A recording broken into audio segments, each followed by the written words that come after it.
নমস্কার, আমি doctor Sabyasachi Bhattacharya. HHP hospital, Hindustan health point হসপিটালের আমি পেডিয়াট্রিশিয়ান। 22 বছর ধরে এই হসপিটালে আসি। আমি আজকে যে জিনিস নিয়ে আপনাদের সঙ্গে ডিসকাশন করতে চাইছি সেটা হচ্ছে নবজাত শিশু। নবজাত আর শিশুকে কি করে আপনি সুরক্ষা দেবেন। যারা প্রথমবার মা বাবা হয় ওদের কাছে অনেক প্রশ্ন থাকে। ওরা ভাবে যে কি করে বাচ্চাকে আমরা ঠিক রাখবো। ওরা আমাদের কাছে আসে খুবই চিন্তিত, খুবই মানে স্ট্রেনফুল কন্ডিশনে আসে, এসে জিজ্ঞেস করে যে কি করে বাচ্চাকে ঠিক রাখতে পারি বা আমার কি করা উচিত, কি করা উচিত নয়।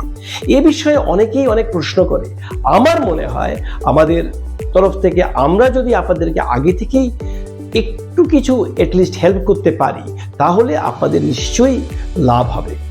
দেখুন, প্রথম যখন বাচ্চা জন্মায় তখন তো আপনার হসপিটালে বা যেখানেই হোক বাচ্চা জন্মালো, বাচ্চা এলো, বাচ্চাকে চান করে দিল, 24 ঘন্টা পরে ভালো করে ওয়াশ করে দিল, করে আপনার কাছে বাচ্চাকে দিল। জন্মের পরে মায়ের বুকের দুধ খুবই জরুরি। মায়ের বুকের দুধ যেন এক ফোঁটাও মিস না হয়, এটা আমি বারবার স্ট্রেস করে বলতে চাইছি। প্রত্যেকটা মাকে বলতে চাইছি এই বিষয়ে, যেন মায়ের বুকের দুধের মধ্যে যে প্রতিরোধ ক্ষমতা আছে কোনো বাইরের কৌটোর দুধে তা নেই। এবং মায়ের বুকের দুধ বাচ্চাকে ক্যান্সার থেকেও বাঁচায়। এই জিনিসটা প্রত্যেকটা মা যেন বোঝেন এবং ওরা যেন ওদের সবচেয়ে ভালো এবং বেস্ট চেষ্টা করেন যেন বাচ্চাকে ওরা ওদের নিজের দুধ দিতে পারে। এর জন্য কি করতে হবে? এর জন্য বাচ্চাকে প্রতিবার মায়ের ব্রেস্টে লাগাতে হবে। মাকে চেষ্টা করতে হবে, দেখতে হবে বাচ্চা ভালো করে ল্যাচিং করছে কিনা, মানে মায়ের যে নিপলটা বাচ্চা ভালো করে ধরতে পারছে কিনা। একটা বাসে যখন আমরা যাই, যদি প্রচন্ড ভিড় থাকে বাসে, তখন আমরা হাত ধরে ঝুলে থাকার চেষ্টা করি। তো বাচ্চাটা সত্যিই কি ঝুলতে পারছে সেই ব্রেস্ট ধরে, সেটা আমাদের জানতে হবে।